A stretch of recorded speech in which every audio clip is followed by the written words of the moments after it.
Ito muna, pag-usapan muna natin itong issue ni Marcoleta at ni Ramona. Ano ba pinag-aawayan nila? Ano ba yung sagupan na? Sagupan ba yan ng mga matatanda lang? Sagupan ba yan ng mga inuulyanin? O talagang sagupaang legit? Sabi nga legit. Sabi ng isa, legit daw.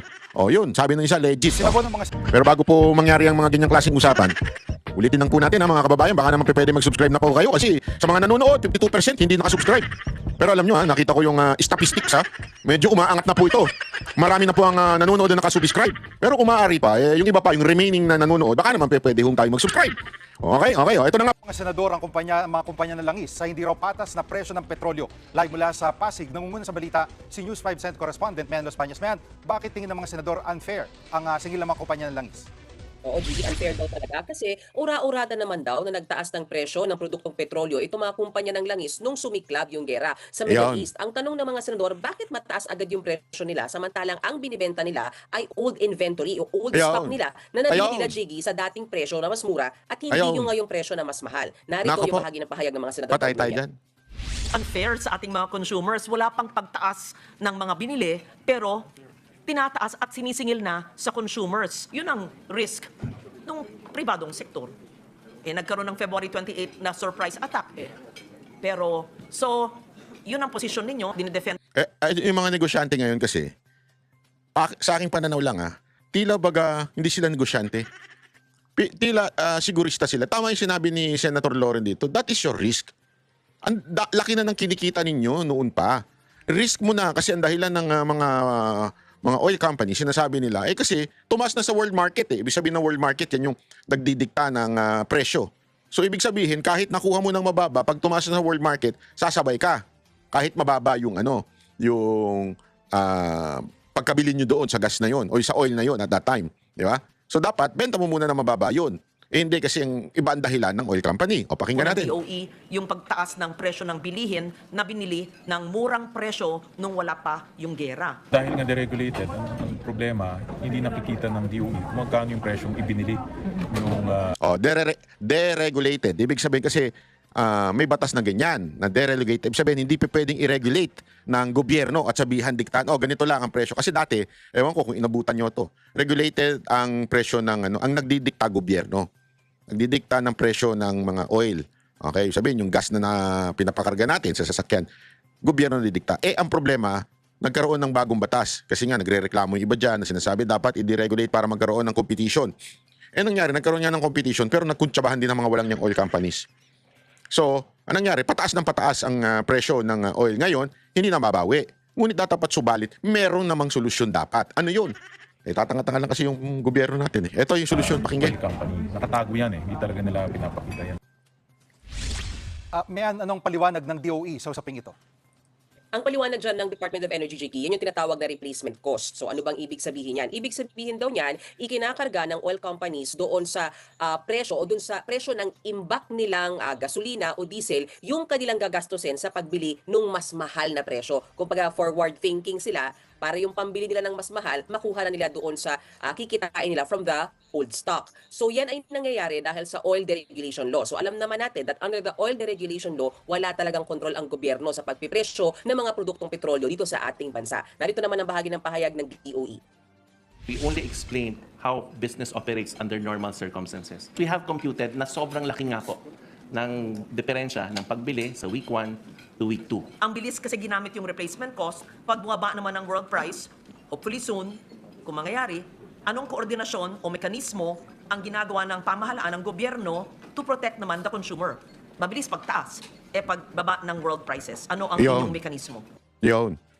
At anong sagot dito, Mean, ng mga oil company? Nga. Gigi, ang kinakatwiran ng oil companies, yung replacement cost na yan daw talaga yung pinapatupad sa lahat ng binibentang commodities all over the world. Kasi una, oras daw na hindi sila agad magtaas ng presyo sa pagkakataong alam nilang sisipa ang presyo ng produktong petrolyo. Una, baka maubusan sila ng supply. Kasi syempre, Gigi, bibili yung mga consumers doon sa hindi nagtaas sa presyo o doon sa mas mura. Pangalawa, hindi sasapat yung kita nila na pambili nung mas mahal naman na cost noong produktong petrolyo. Pero Yun. alam mo, Gigi, ang paliwanag na Yun daw ang dahilan na yun. Yun daw yung dahilan. Kasi nga naman, pag ibinenta nila yung ngayong supply nila, na nakuha nila sa, halimbawa, sa halagang 80, halimbawa lang nakuha nila sa halagang 80, tapos ibinenta na nila ngayon ng 120, na dapat 100 lang ibebenta. Ginawa na nilang 120. Kasi daw, darating yung panahon na baka maging darating yung panahon kasi tumaas na nga yung presyo ng 100. So, kailangan nilang bilhin ng 100. So, kailangan na nila ibenta. Ang nangyari, nauuna yung pagtubo nila kagad. Dahil doon, may reklamo si Marcoleta. Ano yun? Nakuha nyo ng 80 tapos ibebenta nyo ng 120. Eh di ang laki ng tinubo ninyo. Dapat, antayin nyo muna makuha nyo yung oil na bibili nyo ng 100 tsaka nyo kayo magbenta ng 120. Di ba? Pero sinasabi ng mga oil company, hindi, lugi kami doon. Pero in reality, ang laki ng kinita nila. Halos, di ba, ang laki ng tinubo nila. Hindi lang ganun ang computation ko, mas malaki pa yung talagang tunay na computation. So talagang sabi ni Marcoleta, lokohan to, bilyon-bilyon na kinikita nyo. Ano to, gusto nyo rin ng malimaleta? Ng oil companies, hindi yan bumenta kay Senator Dante Marcoleta. Pakinggan natin yung kanilang mga pahayag. Ito. 3 billion per day ang kinikita nila amidst the sufferings of our people. The level of consumption of month per month of diesel and gasoline. So did the DOE check this? How far did you monitor this? The peak demand. So the supply or the inventory will be short. If I sell at 100, which is the acquisition cost of last week, will I have the cash flow to buy the inventory in order to continue the business? I may not. Nako, hindi bumenta yan. Doon sa issue na o usapin ng pag-amyenda dito sa oil deregulation law para makita nila kung sinasabi nilang di nila nakikita kung magkano binili at magkano talaga yung pagpoproseso nito. Ano bang stand dito ng mga senador? Pwede. May mga senador na gusto talagang isulong na yung oil deregulation law at nangunguna na dyan si Senate President Tito Soto. Pero alam naman natin, JD, kapag inaamyendahan ng isang batas, hindi yan ganun kabilis kasi magkakaroon ng committee level hearings, committee reports, tsaka pa yan pagdebatehan sa plenaryo. So isa sa mga nakikitang solusyon nila Senator Win Gatchalian, baka pwedeng aralin na magpataw ng windfall tax sa mga kumpanya ng langis. So ano ba yung windfall tax? Sa madaling sabi, JD, yan ang buwis na pwedeng ipataw ng gobyerno sa mga kumpanya na Ito, ipapakita ko sa inyo yung paliwanag ni Marcoleta. Napakaganda ng paliwanag ni Marcoleta sa mga nangyari na to. Sino nga yung maniwala? Yung mga petroleum company, taga DOE, first time daw po nilang narinig yung sinabi yung yun. Na ano? So, ano masasabi mo, Nelson? First time, Sen. Matagal na ho yung training na yan. Pero pagmatakin nyo sa tagal ho ng industriya na ito, ngayon lang nilang may nalaman na meron, pwede pala makabili sa Singapore. Baka naman ang ibig nilang sabihin, ngayon lang nila nalaman na merong isa na kaya niyang alamin kung ano talaga ang presyo. Mukhang yun po ang totoo, Sen. Ano? Kasi madali namang sa ano natin ngayon, sa panahon natin ngayon, Opo, sa teknolohiya, opo. ang pagbabalidate ng isang bagay, Real time, Sen. real time, baka hindi baka segundo lang, makukuha mo na. Totoo po yun. Di ba? Lalo kami lakas sa internet. At hindi naman ako naniniwala na ito'y malalaking mga kumpanya na wala silang kakayahan para mag-verify doon sa mga datos na aking inihayag. Opo, oho. Yun ang dahilan ko kaya inihayag ko na publicly. Ayun po, kayo na po ang mag-verify. Kayo na po ang mag-validate. Opo. Di ba?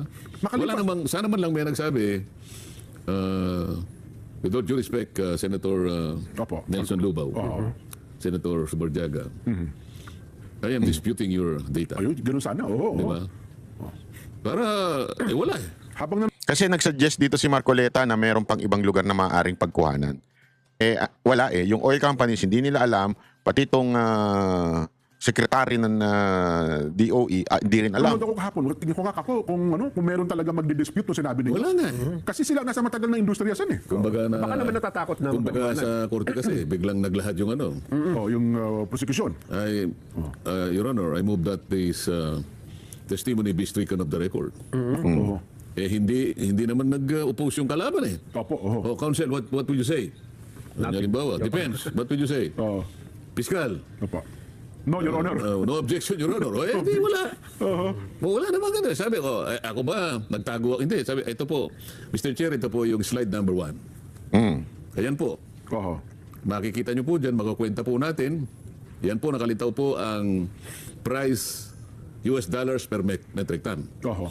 Kung CIF po, lagyan na po natin ng shipping cost kahit na kung minsan FOB lang ang merong shipping cost. Oo. Kaya po, translate nyo na po sa metric ton, hindi na po $1,500, $15 na lang. Yan. Okay? Oo. Andyan na po yung map Singapore, $1.71. Opo. Ngayon po, dahil kinonvert na po natin sa liters, saka po yung 60 pesos is equal to $1. Opo. So 540 plus 15 plus 1.71 times 60 divided by 1,180, tingnan po ninyo 35 pesos lang.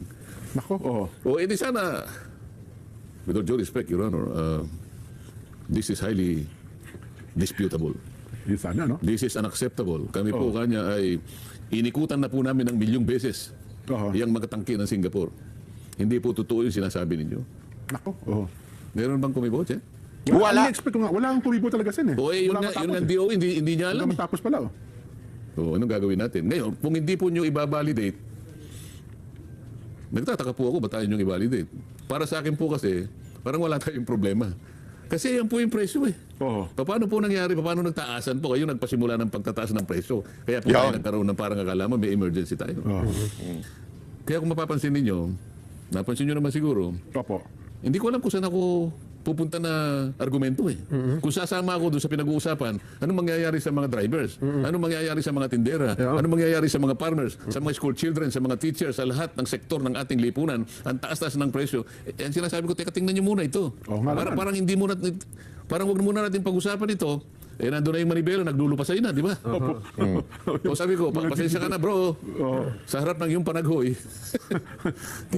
Ayaw nilang tingnan eh. Ayan. Ito pa ha. Ito naman yung sagot ni Ramon Ang regarding sa kasi sinabi ni Marcoleta na kumita ng 3 billion dahil doon sa biglaang pagtaas na ginawa ng mga oil companies. Sabi ni Ramon Ang hindi daw totoo 'yon. Tingnan natin. Ano ba ang dahilan niya? Ba't hindi totoo? Kasi may sinabi po si Senator Marcoleta yesterday na about 3 billion pesos a day daw po ang kinikita ng oil company. Not Petron. I am willing to open Petron books to COA to Not Petron daw. Pero kasama ang Petron sa nagtaas. Ayan sinasabi ni Marcoleta dito, yung mga nagtaas, agad-agad. Kasi don't tell me, Petron hindi nagtaas. Kalokohan yun. Dahil Petron ako nagpapagas. So nagtaas. So ibig sabihin, sinasabi ni Marcoleta, kasama kayo sa mga nagtaas ng presyo agad-agad. At dahil dyan, kumita kayo ng 3 billion. 3 billion. Ang sinasabi naman nito ni Ramon Ang, hindi totoo yan. Hindi, ako naman kasi, para sa akin sinong paniniwalaan ko dito sa dalawa na ito. Naturalmente, pag ikaw, negosyante, hindi mo naman naaminin ang kikitain mo. Pwede mo bang aminin yan? Yari ka sa, hindi ko sinasabi hindi nagbabayad ng tax pero yari ka sa BIR pagka inamin mo kung magkano yung kita mo. Hindi, eto I'm not saying ito ang ginagawa ni Ramon Ang. I'm not saying ito. But to be general lang statement, wala namang negosyante na sa tingin ko nagbabayad, lalong-lalo na yung malalaking negosyo, nagbabayad ng tamang buwis, yung talagang faithfully nagbabayad ng tamang buwis. Wala siguro. Sa tingin ko lang ito general statement, hindi ko sinasabing Petron o San Miguel, hindi ko sinasabi yan. At the same time, sa pananaw ko lang every negosyante, ang pinoprotektahan niyan, yung negosyo niya. Hindi ako naniniwala na kawang gawa. That's bullshit. Sa totoo, sorry walang negosyanteng hindi kumikita. Kaya yung sa mga tiyanggi-tiyanggi, sasabihin sa'yo, di ba, pag tumawad ka, hindi, ang puunang kulang dito. O nari, sasabihin sa'yo, binibenta niya ng 350. Tapos sasabihin niya, ang puunang kulang dito, 300 So, konti na lang sa akin. Siyempre, ikaw naman, sige na nga, kahit 310. Sige na nga, 10 piso lang ang kinita ko dito. Lugi siya doon kung 10 piso lang ang kinita niya. Kasi meron siyang cost. Yung tindahan, yung empleyado. So, imposible niya na kikita lang siya ng 10 pesos doon sa produkto na yon. Katarantaduhan yon. Walang negosyante nga sabi niya, sige na nga, kahit kumita na lang ako ng 10 piso. Meron pa nga dyan, mga negosyante, sige na, break even na lang, 300, yan na talaga puhunan ko. Bebenta ko na lang sa'yo kasi mabait ka naman. Tarantado, walang ganun. Ginagago ka lang nun pag sinabing ganun. Sigurado ko nakuha niya yun ng 100, 150. Tapos pag alis mo, kunwari malungkot pa, papagpagin, may pag-ganun-ganon pa yun. Pero sa totoo lang, kalahati kinita nun. Kasi wala naman negosyanteng magninegosyo tapos ipamimigay na lang ng 10 piso lang ang kita o break even lang. Walang ganun, di ba? Kalokohan yun. Kaya, on this area, pasensya na, Mr. Ramon Ang, mas hindi ako naniniwala sa inyo this time. Doon siguro, kasi hindi naman magsasalita si Marcoleta nang walang datos. Bakit niya sasabing 3 billion? Lahat ng mga, hindi naman niya pinatukuyan itong Petron, pero lahat ng oil company na nagtaas kagad kahit hindi pa dapat magtaas. Kasi supply pa nila ay galing dun sa mura presyo. public scrutineering. Wala po kaming gustong i-take advantage na kita, especially during the crisis. Pag tinignan mo yung Petron, ang sales revenue po, 800 billion a year, 700 billion a year. Magkano income? Ganun lang po ang income. 6-7 billion a year in the Philippines. Ito Medyo. So, pasensya na. Pasensya na. Hindi ako naniniwala doon sa part na yun. Wala mang dinegosyo nang kikita ka lang ng kapiranggot. Especially big companies. How will you survive kung ang kita mo lang, kapiranggot? You will waste your time, tapos kapiraso lang yung kita mo. Sorry Eto, hindi naman sa dilawan, pinklawan, o loyalista si Ramon nang wala. This issue lang ho ito, ha. Pag tama palakpakan, pag malibanatan, medyo ko dun medyo duda ko dun sa ganong klaseng pahayag. Ha? Mas kikilingan ko naman si Marcoleta dito sa issue na ito. Naniniwala ako na medyo alaki kasi imaginein mo, ha. Kunwari, nabili ko tong AirPods, nabili ko ito ng halimbawa lamang, hindi ko na alam kung magkano presyo nito. 10,000 pesos, nabili ko 10,000. Pero binibenta ito nung time na binili ko ng 12,000. Okay? Biglang pumalo ang presyo nito. Pumalo ng 20,000 puhunan pa lang. So ibebenta ko ngayon ng 22,000. Tama, mali?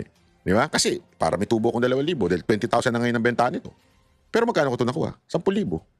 Tapos yung nakuha ko ng 10,000, ngayon ibebenta ko ng 22,000. Di ba? Ang laki, di ba? So kumita ako ng doble. Yun yung sinasabi ni Marcoleta. Kaya 3 billion ang kinikita ng oil companies.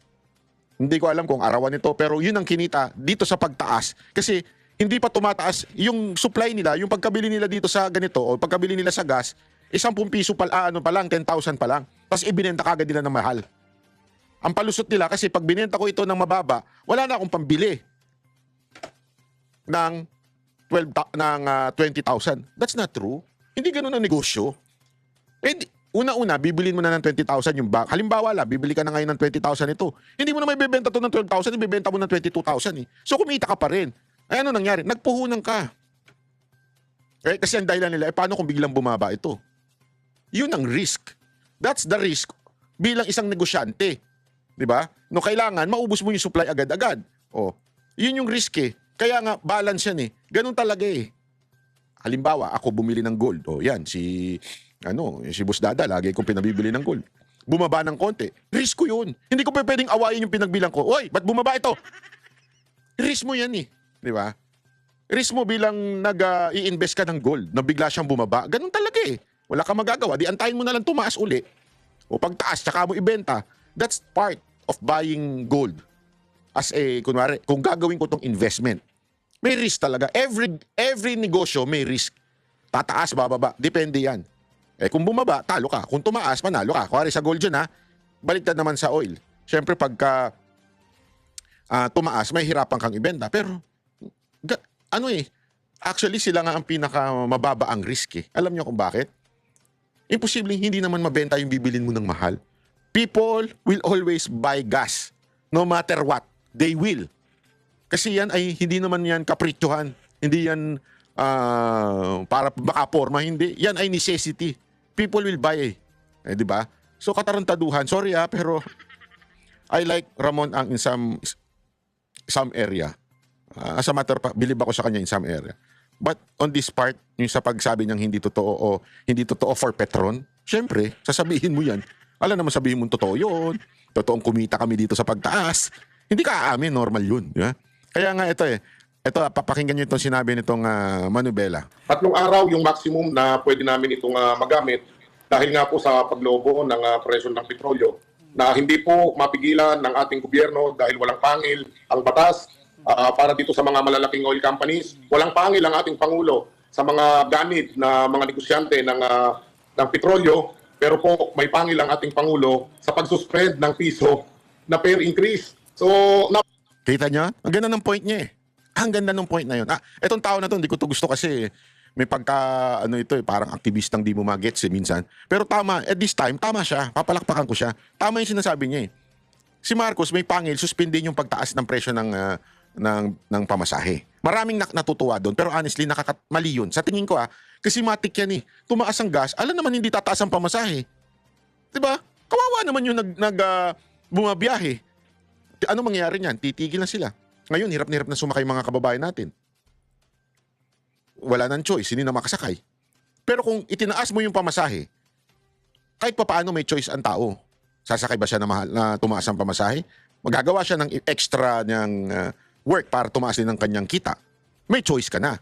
Pero sa ginawa ni Marcos na pagpigil sa pagtaas ng presyo o pagtaas ng pamasahe, sabi nga nito, may kamay na bakal sa pagtaas ng pamasahe pero walang kamay na bakal sa pagpigil sa mga oil company na magtaas agad. Anong tawag mo dun? One way. Alam nyo kung bakit? Alam nyo kung bakit? Dito pumapasok ang politika. Don't forget, the oligarchs, sila ang may control sa mga presidente. Except PRRD. Kasi these oligarchs, the one funded their campaigns. Kaya nga, dito lumamang si PRRD. Wala siyang utang na loob sa mga oligarch. Kaya nga galit na galit sa kanya, yung mga mainstream media na hawak ng oligarch, galit na galit sa kanya yung mga malalaking negosyante. Bakit? Hindi niya pinapaboran. Kaya nga alam mo, Mr. Balbuena, alam mo yan. Alam mo yan at ng inyong grupo. Palpak talaga ito si Marcos. Bakit? Kasi nga, nasa side ng mga negosyante.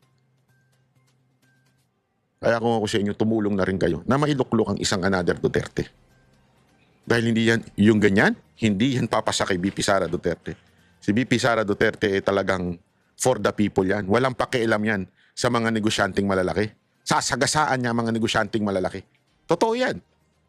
Tingnan nyo itsura ng Davao. Wala ka makikita nag-hari-harian doon ng negosyante? Wala. Isang ano niyan, talagang yayariin niya yan. Mga negosyante doon. Ganyan yan. Kilala yan doon na ganun.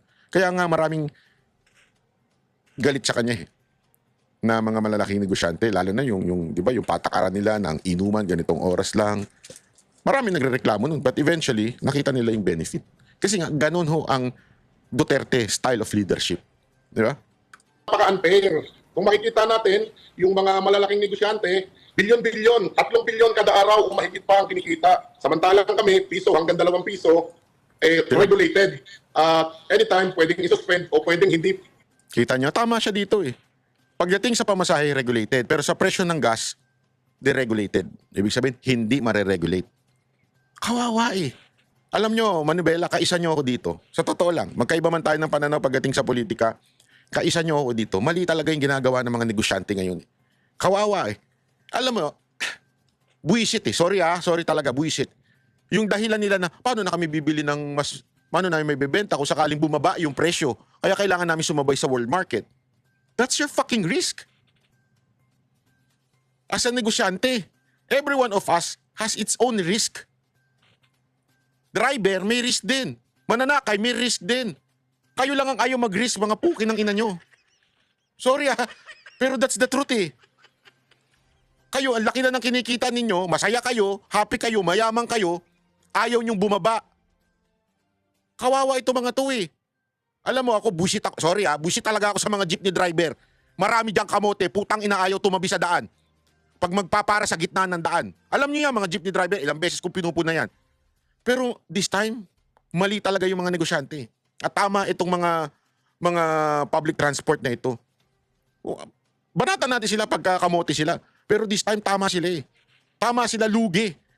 Yung gobyerno kinokontrol yung kanilang pamasahe, pero yung gobyerno hindi kinokontrol ang taas ng presyo ng gasolina. Anong katarantaduhan yun?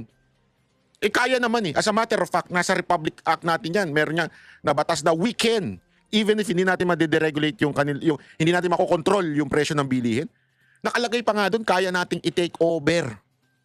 Pwede nating i-take over pag hindi sumusunod. We can take over. Kaya ng gobyerno. Nasa kapangyarihan ng gobyerno. Alam mo kung si Duterte to? Sabi ko sa inyo kung si Duterte to. Isang salita lang niya. Tangina nyo, pag di kayo bumaba ng presyo, kukunin ko yan. Di ba? Yan ang sinabi niya sa Meralco noon eh. Naalala nyo? Ayaw nyo. O sige, pasasabugin ko yan. Kailangan natin ng ganung presidente. Problema kasi, sorry Balbuena, pinagre-resign nyo lang yung sekretary. Ang pag-resign ninyo si Marcos. Mga driver dyan, makinig kayo na mabuti sa akin. Kahit anong pagpaparesign nyo sa sekretary, pag nag-resign, walang mangyayari. Ang pag-resign ninyo si Marcos. We need a change of leadership. We need a change of president. And whether you like it or not, BP Sara Duterte can solve the problem. That's the truth. May kamay na bakal yun. Kung ayaw nyo mamulitika, kung ayaw ninyo dahil galit sa mga makakaliwa o galit sa mga terorista itong si BP Sara Duterte, bahala kayo sa buhay nyo. Pero maniwala kayo sa akin, si VP Sara Duterte para sa inyo yan. Para sa ano yan, sa mamamayang Pilipino. Talagang payak ang buhay nun eh. Talagang alam nun na naging mayor yun eh. Eh putang ina itong presidente natin, wala naman ng ginawa yan. Kahit nung gobernur, di nga daw pumapasok yan eh. Di ba? Kahit nga kapatid niya, wala ang bilib sa kanya eh. Kaya hanggang hindi nagre-resign tong presidente na ito, wala mangyayari sa bayan natin. Dadaos-dos tayo ng dadaos-dos. Tingnan ninyo. Kayang solve. Alam niyo kung bakit? Ha? Makinig kayo mga tsuper. Tsaka TNBS. Alam niyo kung bakit? Nagsusurvive yung ibang bansa eh. Kinakaya ng ibang bansa. Bakit? Magagaling ang leader nila eh.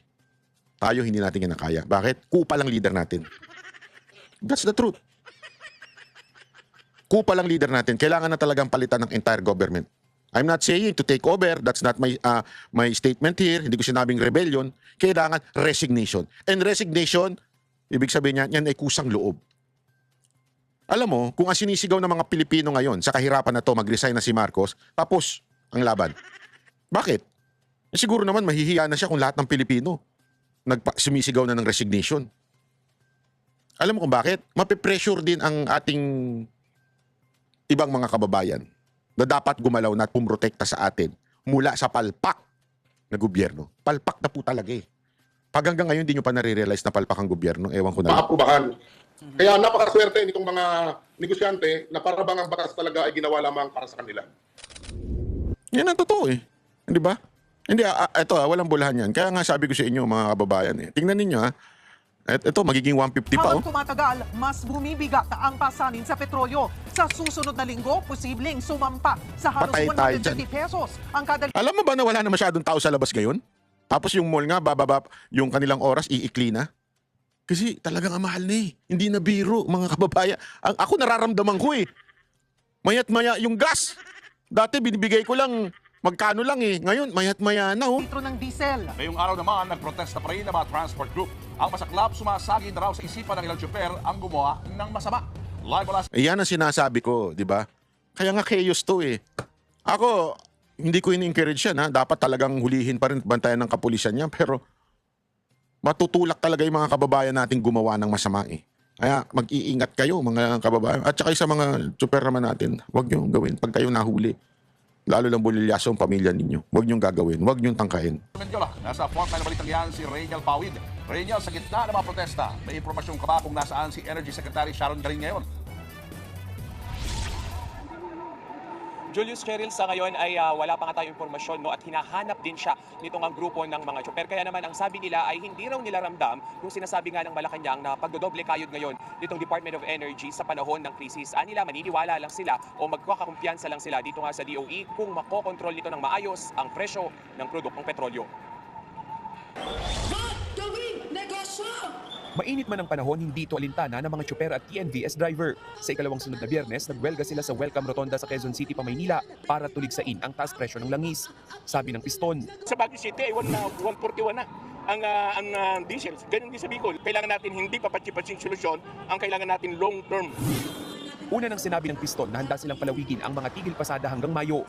Pero kung palala raw ng palala ang sitwasyon. Yung protesta ay tuloy-tuloy, at hindi yan matatapos ngayon, kundi meron pa mga seri ng mga pagkilos yan, hanggat hindi binabasura yung old regulation law, hanggat hindi tinatanggal yung isa-isa at saka yung sabat sa langis, hanggat hindi iniro-rollback sa 55 pesos per liter, yung ating crudo rito. Ang grupo naman ng mga TNVS driver on board na rin sa mga ikakasapang tigil pasada. Panakalakang pag-offline, so yun na rin po yung pinaka-version namin na pagtigil pasada. Kahapon, ipinanawagan ng transport group na magbitiw sa pwesto si Energy Secretary Sharon Garin na wala raw ginagawang aksyon sa pagsirit. Yan yung sinasabi ko, hindi ko maintindihan. Yan ang pagbibitawin nyo. Ano sa tingin ninyo? Mapapalitan na maayos? Common sense naman. Ayaw nyo kasi kay Duterte. Yan ang problema sa inyo. Kaya tiisin nyo yan si Marcos. Hindi, kasalanan nyo rin. Sa totoo lang. Kayong mga aktivista, kasalanan nyo rin. Ayaw nyo pagbitiwin si Presidente dahil ayaw nyo kay VP Sara. So kasalanan nyo, tiisin nyo na lang yan. Yan ang totoo. Tiisin nyo. Ng presyo ng petrolyo. Pero sinalag ng Malacanang ang mga hirit na tila natutulog sa kangkungan ang Department of Energy. Ayon kay Palace Press Officer Claire Castro, wala nang tulog sa pagtatrabaho si Energy Secretary Sharon Garin. Alam nyo kung bakit? Ha? Alam nyo kung bakit? Ganyan ang tono niyan. Kasi wala pa po tayo maaaring tawaging oil crisis sa bansa. Ayun. Ngayon naman, nagtatrabaho daw si Garin. Ayun. na hindi nga niya alam kung bakit yung sinasabi ni Marcoleta ay tama. Hindi niya alam yung kinikita ng oil company sa pagtaas ng gasolina agad-agad. Hindi niya nga alam na pwedeng kumuha sa ibang bansa aside from the Middle East. Tapos sasabihin mo, busy? Pero hirit ng piston. Hindi namin maramdaman yung sinasabi nilang trabaho. Sana maging active, ano? At sana isa kayo doon sa magpapabasura dito sa Old Regulation Law. Dahil sinasabi nyo mismo, nakatali ang inyong kamay sa provision ng batas. Kung nakatali ang inyong kamay sa provision ng batas, walang saysay para manatili pa yung batas. Sinusubukan namang kunin ang pahayag ni Garin na huling nakita sa pandinig ng Senado ngayong linggo. Ang ilang mga tsoper halos mawala na raw sa katinuan sa kakaisip kung paano kikita. Baka kapag bumibiyahe, matuto namang step sa mga driver para madagdagan yung sahod. Huwag naman ganun. Minto na wala naman mangyari, wala kikitain. Ikakamatay ko na talaga to. Ayon sa No to Oil Price Hike Coalition na kinabibilangan ng piston at manibela, hihiling sila ng 5 pisong taas pasahe sa LTFRB. Ipapail natin bago matapos itong buwan, ay ipapail natin sa LTFRB. Hindi sa usapin na para gumandang buhay ng ating mga driver at mga operator, kundi matugunan yung mas malaking halagang nawala, nakita. Una nang inaprubahan ng LTFRB ang pisong provisional fare hike sa mga jeep, pero agad namang binawi ng Pangulo. Sa ngayon, wala pa raw lumalapit na mga opisyal ng LTFRB sa mga transport group para sa isang dialogo. Batay sa ilang industry sources, posibleng nasa 11 hanggang 12 pesos ang iaakyat ng presyo sa kada litro ng diesel sa susunod na linggo. 3 piso naman sa gasolina. Grabe. Kung matutuloy ang price adjustment, posibleng papalo sa higit 140 pesos per liter ang presyo ng diesel.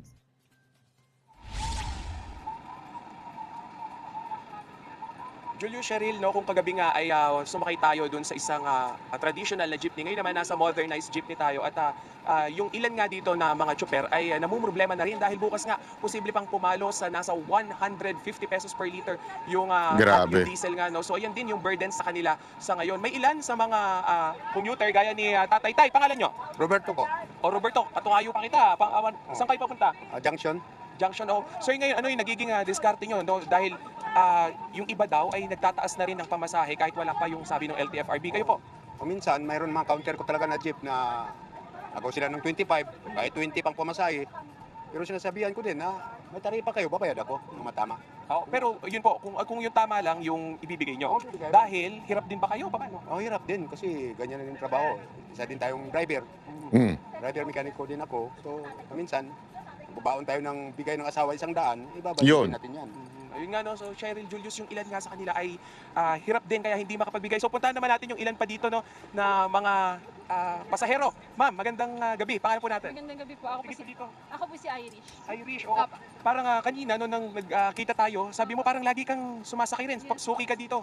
Oo. Ma'am, ayun nga, natanong ko rin kanina na parang minsan, yung kahit wala pang abiso yung LTFRB, yung ilang mga tsoper dumadaing na sa mga paserong tulad nyo, ikaw, paano yung sistema mo sa bayaran, pagbabayad? Minsan po, if may sobra po sa budget, siyempre po dadagdagan nyo po since kawawa din naman po sila. Minsan po naririnig ko po yung mga kwento na ang nauuwi na lang po nila is 300 to 400 a day. Which is, siyempre, may pamilya din po sila. Lalo na po kung malaki po yung pamilya, alam po nating mahirap po yun. So, yung tulungan na lang po siguro. Oo, so ngayon, instead of the government giving them yung ayuda sana or yung tulong, kahit hindi, yung ibang mga tsoper ayaw ayuda gusto nila pang matagalan. O kayo, bilang pasahero, willing ka na gumawa rin ng simple step mo? Yes po, pero hindi naman po lahat kasi afford po yun. Hindi naman po lahat may kaya sa buhay. So I think po, dapat din po yung government din po talaga yung gumawa po ng paraan. Hindi po yung pang-tao pa lang po talaga sa mga tsoper. Tama. So Cheryl, Julius, ayan, medyo naka-zoom. Yan, Cheryl. Ang ganda na sinabi nun Kasi tama nga naman Tataas ang gas, tataas ang oil, tapos tataas ang pamasahe. Pero ang sahod hindi tumataas. So cycle ang problema. Paano mangyayari na masusolusyonan yan? Gobyerno. Dahil ang gobyerno hindi dapat kumita. Yan ang tama. Ang gobyerno hindi dapat kumita. Kailangan magbigay. Paano gagawin yon? Ito. Baka sabihin ninyo, hindi kaya. Kaya ho. Bakit? Ginawa ni Yorme. Bilang tulong sa mga jeepney driver, maglulunsad ng libreng sakay ang Manila City Government at mga papaserong jeep ang kanilang babayaran para rito. Pinulong ni Manila Mayor Isko Moreno mga tsoper para makipagnegosasyon. Sa kanilang napagkasunduan, higit kumulang 3,000 piso kada araw ang matatanggap ng bawat tsoper. Depende po sa unit. Malaking bagay ito para sa mga jeepney driver. Lalo't ayon sa ilan sa kanila, 200 piso lamang daw ang nauuwi nila nakita araw-araw. Tinatayang 1,400 units ang... Alam mo bakit maganda itong idea ni Yorme na to? Kasi win-win situation Pag nag-provide ka lang ng sasakyan tulad ng pangit na sasakyan na pinoprovide ni Marcos, yung parang basurahan na sasakyan, di ba? Natulungan mo lang yung pasahero. Hindi nga lahat sasakay dun sa kapangit dun eh. Dito, ang tinulungan mo, yung driver at yung pasahero. Sinong nawalan? Yung gobyerno, yung local government ni Isko, Maynila. Which is, yun naman talaga dapat ang pangsyon ng mga local government at saka ng national government. Tangina nagawa ni Isko, ikaw Marcos di mo magawa. Wala pa po tayo maaaring tawaging oil crisis sa bansa. Ayun naman pala. Kaya hindi ginagawa ni Marcos kasi wala tayong matatawag na oil crisis. Hello? Yung mga bumoto kay Marcos at hindi bumoto kay Isko, nilalait yung pa kami. Di sisi kayo ngayon, di ba? Kasi nga kaya naman pala Nasang sasali sa programa ng Manila LGU. 100,000 pasero kada araw ang tinatayang maseserbisyuhan ng libreng sakay sa lungsod. Wala pang petsa kung kailan magsisimula ang libreng sakay sa mga pampaserong jeep sa Manila. Hihiramin ko yung mga jeep at driver, garantisadong bayad. Yon. Araw-araw. Yon. May kita ang operator. Yon. May kita ang driver. Tiyak.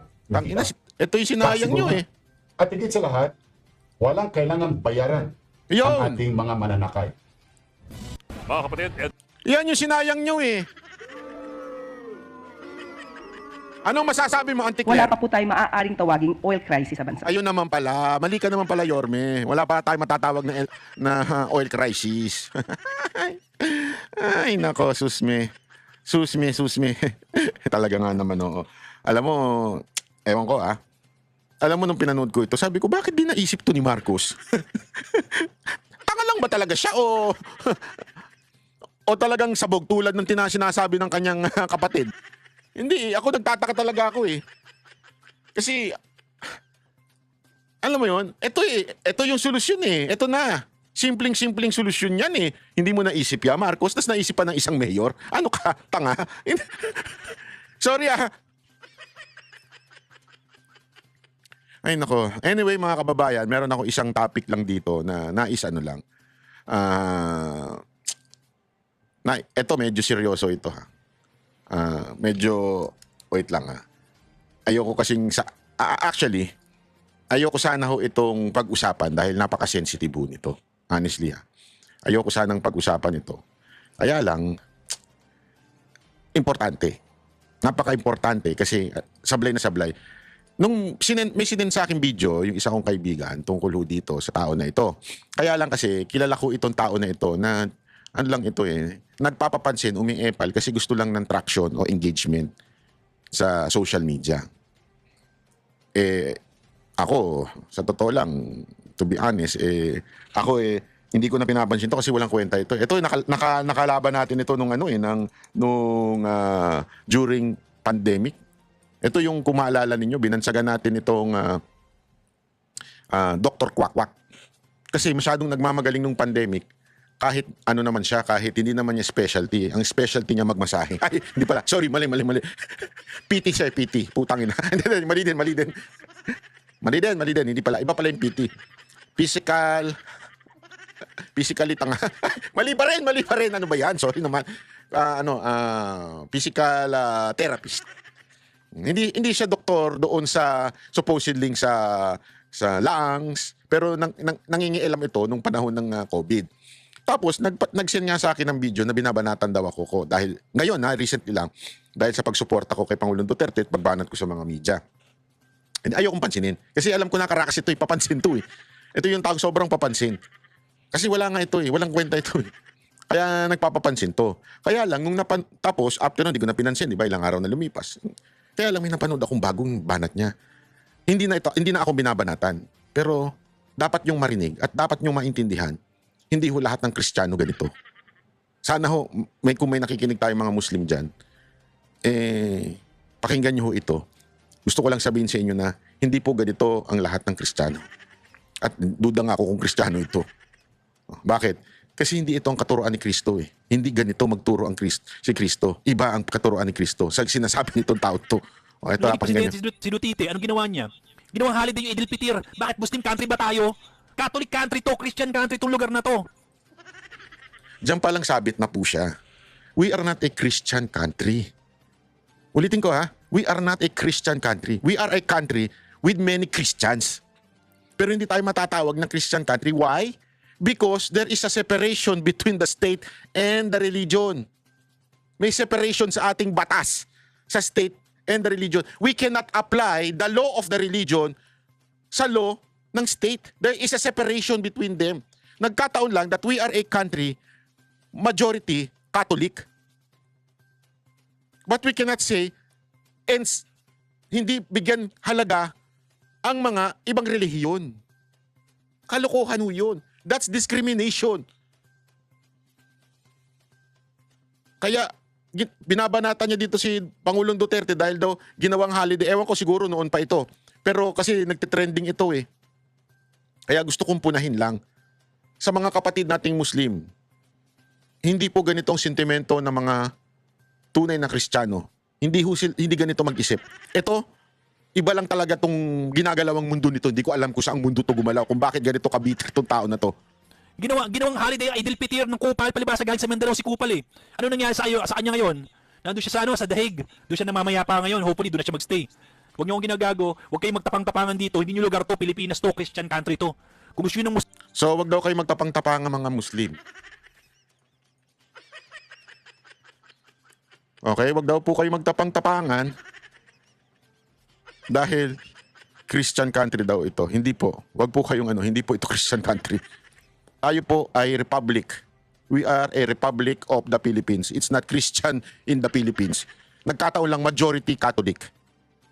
But hindi yun ang ating Ang pinuno natin ay presidente, whether kung ano man ang relihiyon yan. Kasi if you're saying that we are a Catholic country or we are a Christian country, therefore the leader must be a Christian. No, nagkataon lang.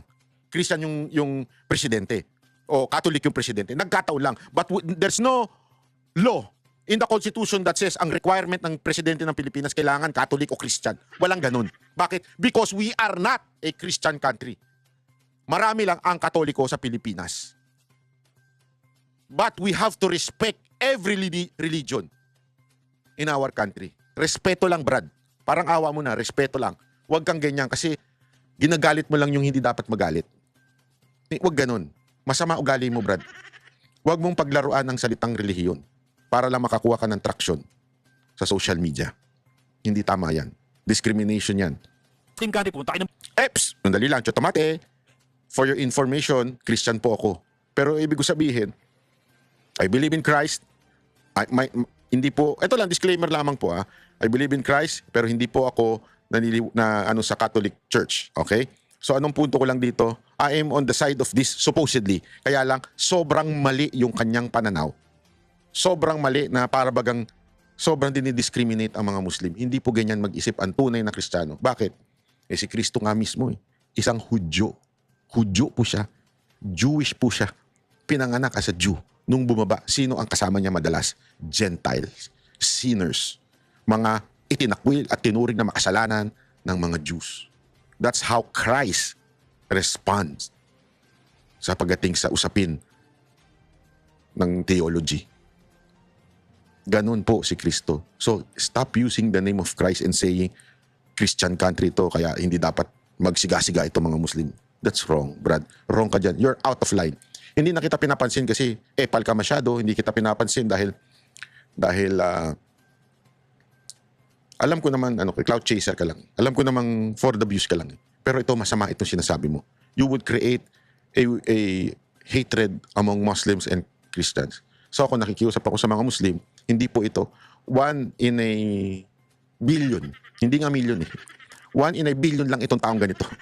Okay? Huwag po kayo maniniwala dito. Huwag niyo pong iisipan na mga Kristiyano ganito mag-isip. Hindi po, siya lang. Brunei, punta kayo ng Malaysia. Doon kayo kung tatanggapin kayo. Tantado. Oo. Alam natin yan na minority kami mga Muslim dito. Kayo yung majority Kristyanismo dito sa Pilipinas. Pero sa pagkakaalam namin, hindi din naman ata nabili itong Pilipinas para sabihan kami na ganito-ganito. Pasintabi lang sa mga kababayan namin, mga fair po sa aming pakikitungo. Pasintabi lang po. Hindi po lahat, hindi namin po ito nila lahat mga kababayan.